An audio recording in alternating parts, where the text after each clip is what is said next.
오늘 우리에게 주시는 하나님의 말씀은 출애굽기 10장입니다. 출애굽기 10장 21절에서 29절의 말씀입니다. 출애굽기 10장 21절에서 29절의 말씀 한 목소리로 봉독하여 읽겠습니다. 여호와께서 모세에게 이르시되 하늘을 향하여 내 손을 내밀어 애굽 땅 위에 흑암이 있게 하라. 곧 더듬을 만한 흑암이리라. 모세가 하늘을 향하여 손을 내밀매 캄캄한 흑암이 3일 동안 애굽 온 땅에 있어서 그동안은 사람들이 서로를 볼 수 없으며 자기 처소에 일어나는 자가 없으되 온 이스라엘 자손들이 거주하는 곳에는 빛이 있었더라. 바로가 모세를 불러 이르되 너희는 가서 여호와를 섬기되 너희 양과 소는 머물러 두고 너희 어린 것들은 너희와 함께 갈지니 모세가 이르되 왕이라도 우리 하나님 여호와께 드릴 제사와 번제물을 우리에게 주어야 하겠고 우리의 가축도 우리와 함께 가고 한 마리도 남길 수 없으니 이는 우리가 그 중에서 가져다가 우리 하나님 여호와를 섬길 것임이며 또 우리가 거기에 이르기까지는 어떤 것으로 여호와를 섬길는지 알지 못함이니이다 하나 여호와께서 바로의 마음을 완악하게 하셨으므로 그들을 보내기를 기뻐하지 아니하고 바로가 모세에게 이르되 너는 나를 떠나가고 스스로 삼가 다시 내 얼굴을 보지 말라. 내가 내 얼굴을 보는 날에는 죽으리라. 모세가 이르되 당신이 말씀하신 대로 내가 다시는 당신의 얼굴을 보지 아니하리이다. 아멘. 오늘 말씀의 제목은 흑암 대 빛이라는 말씀의 제목으로 함께 은혜를 나눕니다. 이제 하나님이 바로와 애굽 가운데 내리는 재앙이 9번째 재앙으로 치닫습니다. 이번 재앙에서는 이제 하나님께서 흑암을 이 애굽 땅 가운데 내리게 하시고 그 흑암으로 인해서 이 애굽에 있는 사람들이 아무것도 볼 수 없는, 그래서 자기 자리에서 일어날 수조차 없는, 집 밖으로 나올 수조차 없는 그러한 깜깜한 아주 짙은 흑암 가운데 몰아넣게 하십니다. 이 흑암이 가지고 있는 상징적인 의미들이 있으며 또 이 흑암을 통해서 하나님이 이 모든 천지 만물, 특별히 이번에는 태양과 빛을 주관하고 계신다는 것을 또 보여주는 오늘의 장면입니다. 내용 관찰 문제 1번입니다. 9번째 재앙인 흑암은 어느 정도의 흑암이었습니까? 21절과 23절을 보면 그 흑암이 어느 정도인지를 잘 나타내 주는데요. 21절을 보면요, 여호와께서 모세에게 이르시되 하늘을 향하여 내 손을 내밀어 애굽 땅 위에 흑암이 있게 하라. 곧 더듬을 만한 흑암이리라 라고 말씀하십니다. 눈으로 볼 수는 없고 손으로 만져져야만, 더듬어야만 이렇게 분간이 될 정도의 아주 짙은 흑암이라는 뜻이죠. 23절을 보면요, 그동안은 사람들이 서로 볼 수 없으며 자기 처소에서 일어나는 자가 없으되 온 이스라엘 자손들이 거주하는 곳에는 빛이 있었더라. 특이점이 있습니다. 특이한 점은 뭐냐면 이 애굽 땅에 온 애굽 땅에 흑암이 있는데 이스라엘 백성들이 거주하는 땅, 고센 땅에는 빛이 있었다라는 것이죠. 그리고 이 흑암은 3일 동안이나 임하게 되고 서로를 볼 수 없고 처소에서 나올 수도 없는 아주 짙은 흑암이었습니다. 이 흑암은 단순히 밤이 되어 어두워진 정도가 아니라 사람의 힘으로 극복할 수 없는 초자연적인 어둠을 뜻하는 것이죠. 불을 켜서 뭐 앞을 분간하면 되지 않겠냐. 밤에 우리가 이제 불을 켜서 앞을 분간하듯이요. 근데 그 정도의 흑암이 아니라는 뜻입니다. 특별히 사람이 서로 볼 수 없으며라는 표현은요, 단순히 시각적 어둠을 넘어서서요, 애굽이 완전히 무력한 상태에 빠졌음을 말씀하시는 겁니다. 이제 이 이전까지는 갖가지 재앙 속에서 짐승을 보내고 그 개구리를 보내고 또 벌레들을 보내고 메뚜기를 보내고 이렇게 무언가가 이렇게 불편하게 하고 또 우박을 맞게 하신다든지 모든 식량이 다 사라지게 하신다든지 해서 이렇게 움직이거나 서로를 분간하거나 또 그들이 무언가 방법을 찾아보려고 강구할 수는 있는 정도의 그런 상태였습니다.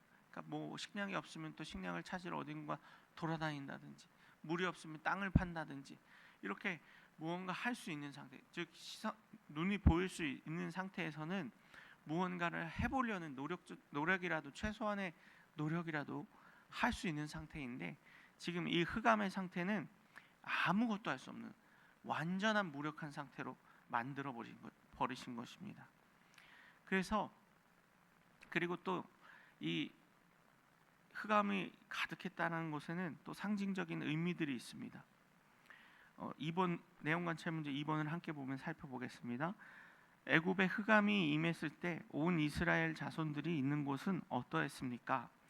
23절에서 말한 것처럼요, 이스라엘 자손들이 거주하는 곳에서는 빛이 있었다라고 얘기합니다. 근데 이 애굽 땅이 아주 넓어서 뭐 이렇게 이쪽에서는 애굽 땅 한쪽에서는 해가 뜨고 한쪽에서는 해가 지고 이런 상태가 아니죠. 애굽 안에 있는데 특별히 이스라엘 백성들이 있는 그 지역에만 빛이 있는 것입니다. 애굽이 넓고 아주 광활한 그런 대지여서, 대륙이어서 뭐 한쪽과 이쪽 끝과 저쪽 끝이 다르다 이런 상태가 아닙니다. 즉 하나님께서 이 모든 상태들을 인도하고 계신다는 것입니다. 주관하고 계신다는 것입니다. 이스라엘이, 근데 중요한 것은 이스라엘이 애굽보다 더 선해서 빛을 받은 것은 아니라는 것을 우리가 기억해야 합니다. 이스라엘 능력이나 의로움 때문에 빛을 주신 것이 아니라 하나님께서 그저 하나님의 자기 백성을, 하나님이 자기의 백성들을 구별하시고 보호하고 계셨기 때문에 이스라엘 백성들에게는 빛이 있었던 것입니다.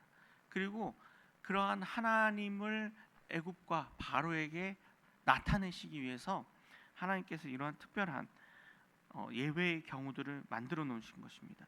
이것은 출애굽 전체에서 반복되는 중요한 주제이기도 합니다. 하나님의 심판 가운데서도 하나님께서는 자기 백성들을 구원하고 계십니다. 하나님께서는 하나님의 사람들을 보호하고 계십니다. 그리고 그 보호하는 이유는 그들이 더 의롭다든지 그들이 더 선하다든지 그들이 무언가를 잘해서 열심히 해서 그런 것이 아니라 하나님이 그저 이스라엘 백성들을 구원하여 주신 것입니다. 우리가 이제 출애굽 이후에 이스라엘 백성들의 모습을 살펴보면 알 수 있습니다. 그들이 항상 광야에 나가서도 불평을 하고 먹을 것이 없다, 물이 없다, 계속해서 불평불만을 하는 그런 백성이었습니다. 나중엔 그래서 차라리 애굽으로 돌아가고 싶다라고 하나님께 그런 망언을 할 정도로 그렇게 연약하고 부족한 백성이 이스라엘 백성입니다.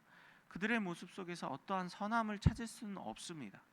그럼에도 하나님께서는 그들이 하나님의 백성이기 때문에 하나님이 그들을 구원하시겠다, 그들을 출애굽시키시겠다라고 약속하여 주셨기 때문에 하나님의 언약과 하나님의 신실하심 때문에 그들에게 빛이 임하고 이후에도 계속해서 이스라엘 백성들을 살려주시고 구원하여 주신다는 것을 우리가 잊지 말아야 합니다.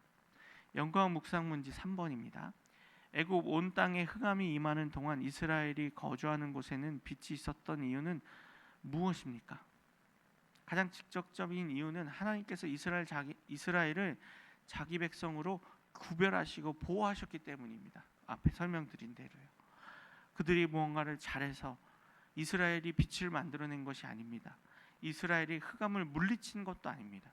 하나님께서 그들에게 빛을 주셨습니다.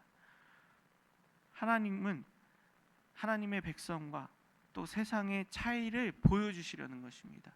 하나님께서 언약하여 주시고 하나님께서 자기 백성으로 삼아 주신 그 자기 백성들에게는 하나님이 이렇게 보호하여 주신다는 것, 하나님이 그들과 함께 하신다는 것을 보여주시려는 하나님의 마음입니다. 이러한 하나님의 마음은요, 요한복음에서 예수님이 이 땅에 오셨을 때에도 동일하게 말씀하시고 드러납니다. 나는 세상의 빛이, 요한복음 8장에서요, 나는 세상의 빛이니 나를 따르는 자는 어둠에 다니지 아니하고 생명의 빛을 얻으리라 라고 말씀하셨습니다. 즉 하나님을 따르는 자, 하나님께 은혜를 입고 하나님의 복음을 받아들인 자들은 생명의 빛 안에 있게 된다라는 것입니다. 그것은 그들이 하나님을 선택해서가 아닙니다. 하나님이 우리를 선택하여 주셨기 때문에, 하나님이 우리를 구원하여 주셨기 때문에 이러한 빛 가운데 생명의 빛 가운데 우리가 살아갈 수 있다는 것을 다시 한번 기억해야 합니다. 오늘 우리도 마찬가지입니다. 오늘 우리도 이 아침에 일어나 하나님 앞에 나와 하나님께 기도하고 말씀 묵상할 수 있었습니다. 말씀의 빛을 우리가 오늘도 조명받습니다. 하나님이 주시는 그 성령의 비추심을 오늘도 받습니다. 그때 우리가 한 가지 간과하면 안 되는 것이 내가 이렇게 새벽부터 일어나서 하나님 앞에 나왔기 때문에 하나님이 주시는 은혜다라고 착각해서는 안 됩니다. 오늘 아침에 일어날 수 있게 해주신 것도 하나님이시고, 이 자리에 나와 말씀을 묵상하고 기도를 하고 하나님께 나아올 수 있게 하여 주신 것도 하나님의 은혜였다는 것이죠. 우리가 그래서 나의 노력 때문에 하나님께 은혜를 받는 것이다 라는 그러한 잘못된 생각들을 내려놓고, 나도 원래는 흑암에 사는 백성이었는데 하나님께서 나를 건져주시고 은혜를 주셨다, 구별하여 주셨다라는 것들을 우리가 깨닫고 나아가야 할 것입니다. 느낀 점 4번입니다. 흑암 속에 있는 애굽과 빛 속에 있는 이스라엘을 보며 무엇을 느낍니까?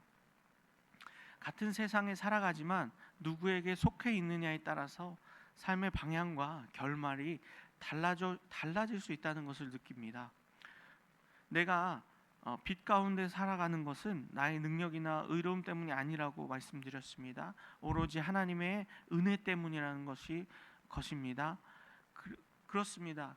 세상 사람들과 우리가 살아가는 이 땅은 똑같습니다.